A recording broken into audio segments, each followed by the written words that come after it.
Non, en communiqué, ça, collectif là, observé, vraiment, le double langage du Premier ministre de facto qui dit vouloir le dialogue et s'arrange pour faire échouer toutes les tentatives de négociation engagées de bonne foi par les acteurs. Ça veut dire, détail pour montrer nous ça qu'avance là, s'il vous plaît.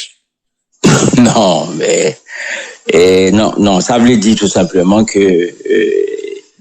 le Premier ministre là, il dit, il veut dialogue, et puis, on l'autre bord, l'a saboté le dialogue là. Donc, c'est pas, nous dit sans langue de bois. Que ce soit lui-même, que ce soit des forces politiques qui ont tout le pays. Donc, nous rendons compte que, à tout moment, entre sa Premier ministre dit sur le dialogue et sa fait, c'est deux années différentes. Exemple? Le dernier exemple, c'est ces dernières tentatives de dialogue qui étaient entamées de bonne foi. Et discussion était commencée, on était même fait retenir une proposition de date. Le Premier ministre et représentant Niwin participer dans la réunion préparatoire. Et là, pour nous continuer, et représentant Premier ministre n'a pas venu. Donc, voilà. Vous voulez parler de l'initiative de M. Powell là? On a dit initiative M. Powell. Non, c'est une initiative qui était d'abord haïtienne, après ça, qui était un accompagnement de M. Powell, tant qu'on te gagne des initiatives qui te prend par CARICOM ou bien par l'OEA, mais ça, c'était la dernière initiative qui te prend. Et le 21 décembre, le Premier ministre est impliqué là-dedans. Au moment pour accoucher lui, donc il quitte table là. Donc c'est le dernier exemple que m'kabaou parce que ça nous dit c'est pas bail qui sorti en l'air, c'est bail qui vivent, qui vécu. Ouais. Pour qui ça a quitté table là d'après vous? Pardon? Pour qui ça a quitté table là?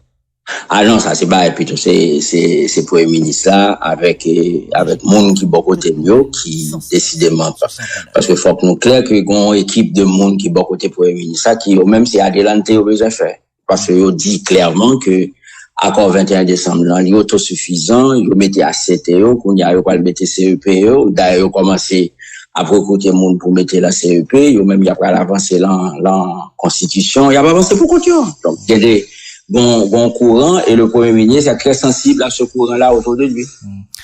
Courant, ça, est-ce que c'est des partenaires qui étaient dans 11 septembre qui étaient très autour de Premier ministre? Oui, que pas mal nous tous monsieur Alphonse nous c'est journaliste avisé nous connaît bagaille yo d'ailleurs nous exprimer publiquement donc nous-mêmes comme acteurs politiques qui en de bonne foi en discussion avec eux. Donc, nous, tout simplement constater que vous êtes sous table discussion, vous quittez table là, vous pouvez continuer. Est-ce que, avant ça, Robertson, est-ce que le Premier ministre avec Ali Elio quitte table discussion, Jean Abdillah, après, visite Brian Nicole, c'est en Haïti? Bakadi, c'est après, même tout, c'est, y a une coïncidence entre ça. Oui. Dans le deuxième point communiqué, nous évoquons c'était l'hypocrisie du Premier ministre de facto qui annonce d'un côté l'organisation d'élections en 2023 et de l'autre fait tout pour s'aborder tout processus électoral en partageant volontairement les espaces du territoire national avec les gangs armés. Bon, monsieur Alphonse, l'aime temps des gens ont ouvert le journal le matin, et avec notre cher ami qui était un taxi après-midi, il obligé de courir, c'était en centre-ville là. Hier soir, nous entendons qu'il a tiré au palais national, mais est-ce que, qui ça nous dit dans le communiqué ça qui pas correspond à la réalité? Partageant volontairement. La deuxième chose, Pardon, M. Godwin, partageant volontairement. Ah ben oui. Oui, parce que nous garder et faciliter avec laquelle les territoires du pays s'échappent ou bien le gouvernement perd du contrôle de plus en plus de territoires, nous obliger et penser, et c'est pas non seulement qui dit libre, penser comme certaine complaisance vis-à-vis de ça. Ça, c'est la première chose, c'est sur le plan sécuritaire. Mais la deuxième chose, c'est que accord 21 décembre dit très clairement que il a pas organisé l'élection en 2023. Or, moi-même avec M. Robertson, nous connaissons qu'il est quasi impossible sur le plan technique et opérationnel pour que gagne l'élection en 2023. Donc, ça veut dire que déjà, l'accord du 21 décembre et l'ICHITA son bagage qui faux, qui sont mensonges, parce que il ne peut pas y avoir d'élection dans ce pays en 2023. Que ce soit sur le plan sécuritaire, que ce soit sur le plan technique et organisationnel. Donc, on est en plein, nous en plein délire de mensonges et de déni. Et c'est peut-être ça, nous dit que, il faut dire les choses très clairement. C'est-à-dire, le gouvernement actuel, l'ICHITA sur le déni et le mensonge, que ce soit sur le plan de la sécurité, que ce soit sur leur capacité à organiser des élections en année 2023. Dès qu'on précède notre interview avec vous, il y a des mois, le Saoudé dit nous, M. Balthazar, accord en septembre, c'est fort clos. Et là, il y a un accord 21 décembre qui est largement supporté par la communauté internationale. Et pour vous, ils estimé que l'accord là suffit à tête li. Il y a une logique adelante. Et pour le gouvernement, ça, c'est un gouvernement qui n'a mensongé dans le déni et qui m'a plutôt communiqué ça, qui partage volontairement le territoire là avec Bandi. Maintenant, sur des points spécifiques, tant que CEP, ou se dit nous tout à l'heure là que il y a fait recrutement pour monter un CEP. C'est ça? Ça dit non? Oui, moi dire que au sein de ce gouvernement, il partagé entre des courants contradictoires, moins vle, m'pas vle. Donc, d'un côté, le Premier ministre a parlé avec la communauté internationale, parce que la communauté internationale supportait l'accord du 21 décembre, mais il dit il pas inclusif assez, faut qu'il pillage. Donc, en ce sens-là, le Premier ministre, il a parlé avec la communauté internationale, il dit, il a besoin d'accord, il y a un accord.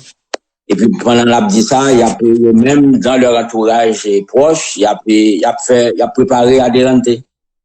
Donc, Adelante, c'est mettre en place le CEP. Donc, nous pas de problème avec ça. Nous, le Premier ministre a l'effectivité du pouvoir là, donc, il doit faire un CEP demain matin. Et sans problème. Et à ce moment-là, nous pas regarder quelle est la réaction du public et des partis politiques face à un CEP qui a monté par des partis politiques qui hostiles à tout le monde. Voilà. Madame Lalim, qui a fait mission, dans une réunion semaine dernière à L'Oréal, il a dit que, il pas qu'à dit, si l'élection a fait en 2023.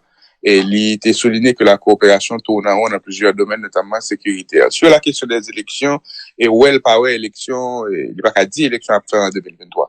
Au partage électu ça, si oui, politiquement, ça le voulait dire, ou ça le t'a voulu dire? Non, moi, je voulais dire tout simplement que ni le gouvernement, ni ses alliés internationaux, yo dans le déni et le mensonge aussi. Parce que, Madame Lalim a fait promotion encore 21 décembre, qui dit qu'il a organisé l'élection en décembre 2023, et moi-même avant, avec tout le monde qui est censé connaître que c'est menti. Donc, ils savent très bien que accord 21 décembre, depuis le fin signé, il inapplicable et inappliqué. Ils n'ont pas qu'à faire élection en 2023 avec accord 21 décembre. Ça fait ça. Donc, à côté de problèmes sécuritaires. À cause de problèmes techniques aussi, M. Robinson. Là, dans tout pays, les pays ont fonctionné bien. Les gouvernements légitimes, tout partis politiques d'accord pour aller à l'élection, il faut 18 mois entre le moment qu'on décide de faire élection et le moment où la guerre le premier bulletin dans l'urne. Donc, de mars comptez 18 mois d'aujourd'hui après la voie au Kibor. La voie jusqu'en 2024. Ouais. Je me dis qui ça n'a pas parlé là. Voilà un gouvernement qui signe un accord, il dit en 2024, 7 février 2024, là, bah, pouvoir, alors nous connaissons que jusqu'en 2025, là, plus il y a un problème de sécurité dans le pays, plus Mounsayo y a prêté au pouvoir. Donc, et les alliés internationaux, que l'OEA, que le BNU, que tous les autres, ils connaissent très bien que c'est l'accord du 21 décembre, c'est dans le déni, ils n'ont pas qu'à faire élection en 2023. Donc c'est ça, pour ça nous dit, bah les masques, ils n'ont pas qu'à continuer à mettre les pays dans s'allier avec des dirigeants et des alliés internationaux et des partenaires internationaux, qu'à bailler tout le monde mentir. Maintenant, c'est bien comprendre, bon côté pas nous-mêmes nous parer pour nous discuter, nous monter bonne foi nous, c'est de l'autre côté qu'il faut aller chercher le problème? Non, jusqu'à présent, nous-mêmes nous parer, parce que si nous voulons faire complot pour jeter pour le ministre ou bien pour jeter le gouvernement, nous avons continué à faire discussion entre nous pour contre nous. Nous voulons faire un bagage inclusif. Le Premier ministre a envoyé ses représentants pour nous préparer une table de discussion inclusive. Et puis, pour nous préparer discussion, et pour nous préparer logistique, préparer thématique, préparer, il quitte table là. Donc. Maintenant, moi, nous évoquons les larmes de crocodile versées périodiquement par les alliés internationaux du Premier ministre de facto qui voit en lui un fidèle exécutant du projet de tutelle du pays en exécution depuis janvier 2003 par les pays amis, entre guillemets, de l'initiative d'Ottawa sur Haïti avec les résultats catastrophiques que l'on connaît aujourd'hui. Expliquez-moi l'initiative d'Ottawa, etc. Ça est... Bon, non, mais Alphonse, initiative d'Ottawa, son bail simple. N'importe monde qui tape sur YouTube, initiative d'Ottawa, ou après, une interview de monsieur Jean-Denis Paradis, qui baille Radio-Canada, dans laquelle interview, monsieur Paradis, en janvier 2023, les pays dits amis d'Haïti ont constitué le corps groupe et ils ont décidé de mettre le pays en tutelle pour 20 ans. En janvier 2003. 2003. Ça veut dire que pendant, et il dit très clairement, c'était suite à des ordres chaos qui étaient gagnés pendant le gouvernement d'Aristide en 2003. Donc, les pays amis ont décidé de mettre le pays de Haïti en tutelle depuis 2003. Donc, nous, les Haïtiens, ils ont perdu contrôle depuis 2003. Donc, c'est encore une fois, et résultat de mise en tutelle pays depuis 20 ans, parce que 2003 à 2023, ça fait 20 ans. Et on a rappelé aussi que depuis la création de la police nationale, c'est la communauté internationale qui a créé la police nationale, qui l'a financée, qui l'a formée et qui a écouté tout le monde là-dedans. Donc, cette histoire, là, nous dit les larmes de crocodile, c'est parce que les pays amis d'Haïti ont une part de responsabilité dans le chaos actuel parce que c'est eux qui mettent les pays en tutelle depuis 20 ans. Donc, Madame Lalim Pakap, pardon, Madame, oui, c'est hypocrisie, Madame Lalim Pakap vient dire que, oh, oui, nous avons ceci, mais non, mais vous avez la communauté internationale, mettez les pays en tutelle, d'abord sous chapitre. Depuis 2017, sous chapitre 6 de l'ONU, il n'y a pas qu'à dire, il n'y a pas responsable. C'est eux qui sont responsables. Et que nous-mêmes, les Haïtiens, nous devons être conscients que c'est nous qui pour prendre des cinq pays nous en main, pour nous capables de retirer l'ensalier avec la communauté internationale, nous allons continuer. Monsieur Alphonse, comment tu as voulu comprendre? Quand le dossier d'Haïti sorti, et depuis octobre, c'est depuis le mois d'octobre 2022, que sur demande de certains alliés internationaux, une requête qui m'a dit le déploiement de force multinationale en pays pour venir aider le gouvernement contre les gangs. Depuis octobre. Dossier a discuté dans l'ONU, il sorti, il tombé dans l'OEA, qu'on y a tombé dans CARICOM, qu'on y a mis la montée, qu'est-ce que ça veut dire ça? Donc, nous devons être conscients que, bon, sorte joue la comédie qu'a joué avec PIA, et cela avec la complaisance de nos dirigeants. C'est ça à nous dénoncer nous-mêmes dans le groupe R8, et nous en discussion avec d'autres mondes pour nous comprendre que, PIA sous tutelle, donc, pas affaire de dire que nous besoin de solution haïtienne, non. Nous pas gagner solution haïtienne avec un pays qui sous tutelle l'ONU depuis 20 ans. Qui solution pour gagner d'après vous? Ah ben c'est qu'on y a là pour nous commencer à discuter, échanger avec nos partenaires internationaux pour nous dire que afin de dire que oh oui c'est haïtien qui est responsable, non c'est la communauté internationale qui est responsable. Bon, on rapport, yo dit en plus.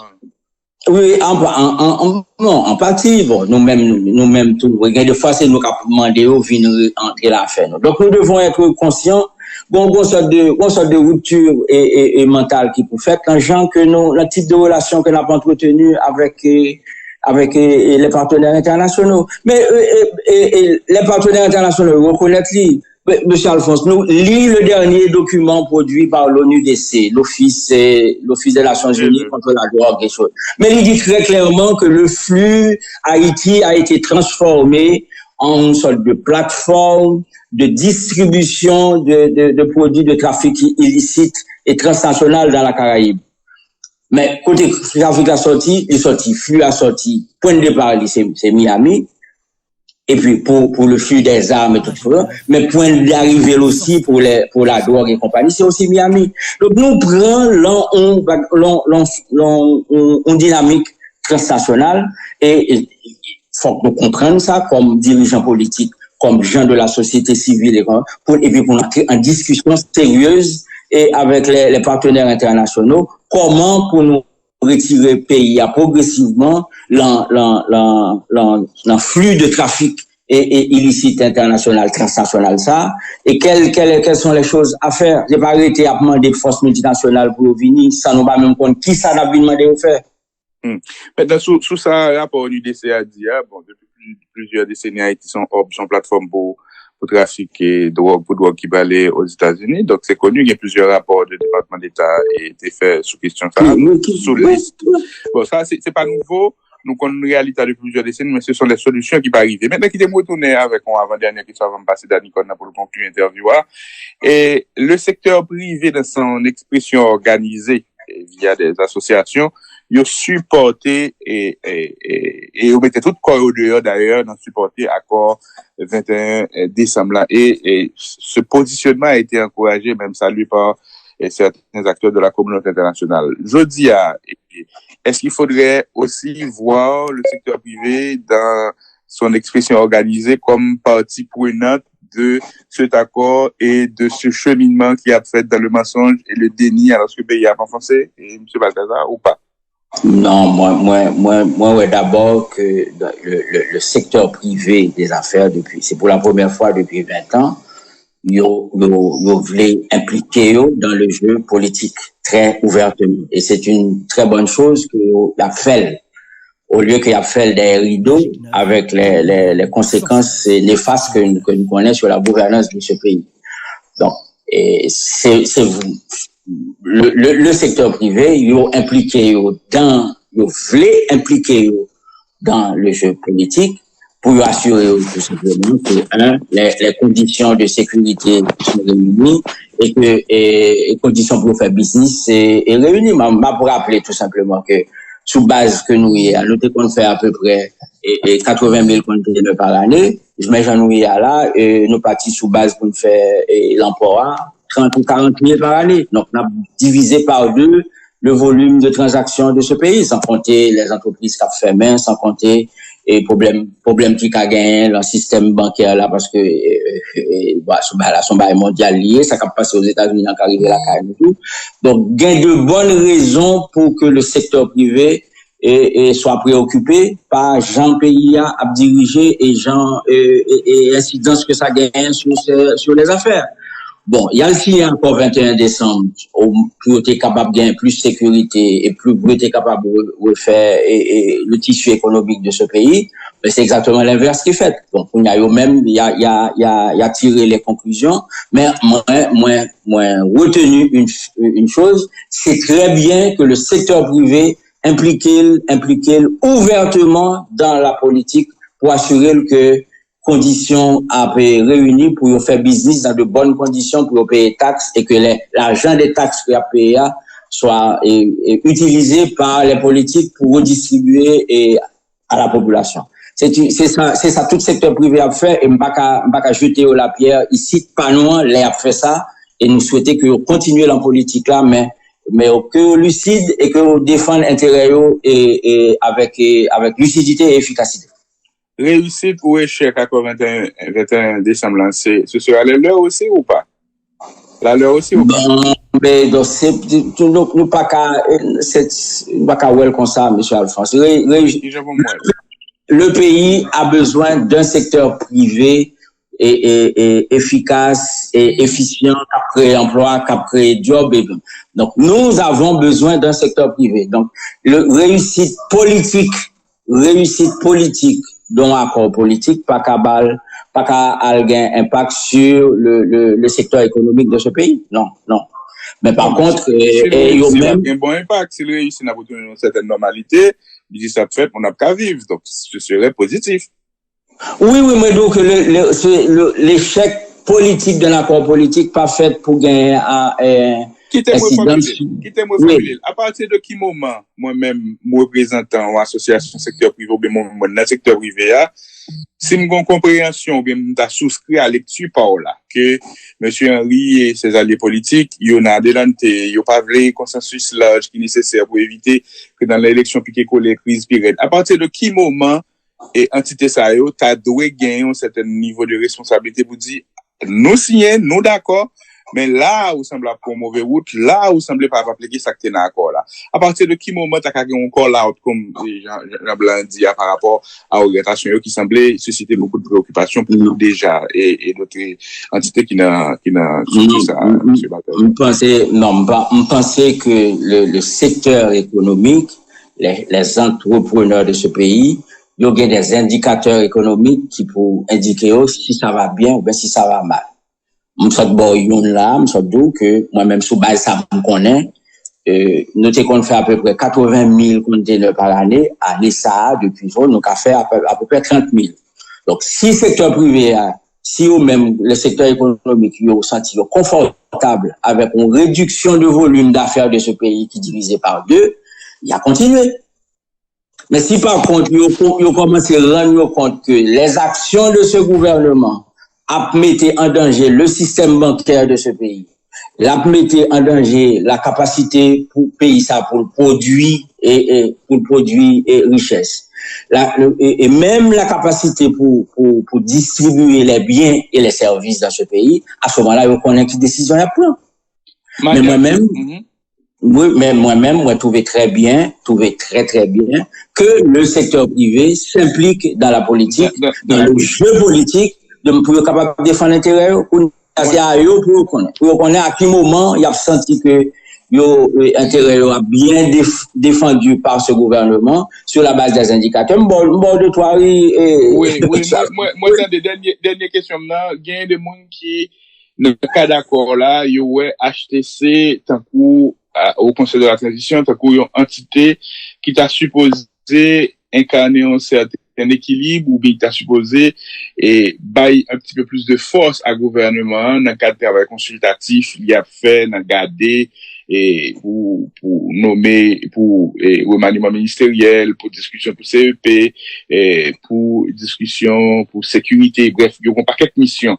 Et chez nos confrères de métropole, Madame Maniga dit que s'il était un pouvoir de décision, même l'État proclamé état d'urgence et montrer un pile empathie, un pile préoccupation par rapport à dégradation de situation sécuritaire là. Et qui regarde, qui commentaire par rapport à Madame Maniga, à HTC et avec les témoignages ça sous métropole, la prise de position ça sous métropole.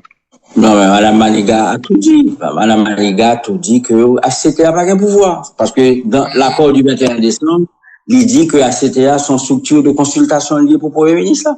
Donc, affaire de monde qui a pensé que dans le cadre de cet accord du 21 décembre, il n'y a pas HCTA tourner un bagaille et qui va gagner pouvoir, cela. Non, c'est pas vrai. Le HCT, le HCT dans l'accord du 21 décembre, c'est son appendice de la primature qu'elle a prêté comme ça jusqu'à la fin des temps. Donc, Madame Maniga toujours vient plaindre que au bas le bureau, pas de papier, pas d'ordinateur, pas de recevoir monde. Ça va continuer comme ça. Donc, je ne pas croire que dans l'esprit du Premier ministre, il était besoin de mettre un bas qui séparer le pouvoir avec lui. Non, pas du tout. Donc, c'était un destin de coquille vide. Sans stress. Mais c'est une coquille vide, d'après Madame Maniga dit. Donc, par exemple, il y a une différence entre ça, nous t'a remis et ça qu'a fait. Bon monde qui t'a remis, Madame Maniga, une posture de présidente ou bien co-président a co-géré pouvoir exécutif avec M. Ariel Henry. M. Ariel Henry dit le ACT, c'est une structure de consultation. Vous participez, vous me donnez des conseils et je fais ce que je veux de vos conseils.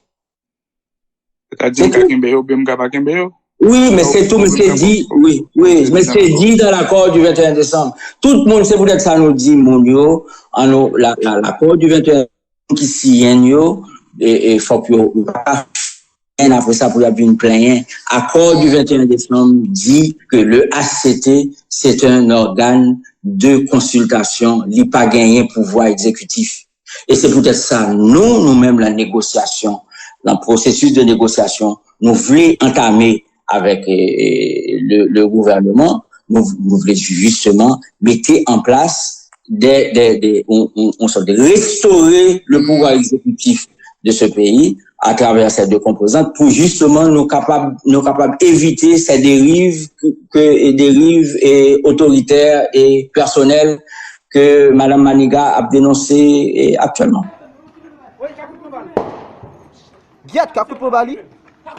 Monsieur, Kakout Poubelle, monsieur, Kakout Poubelle, monsieur.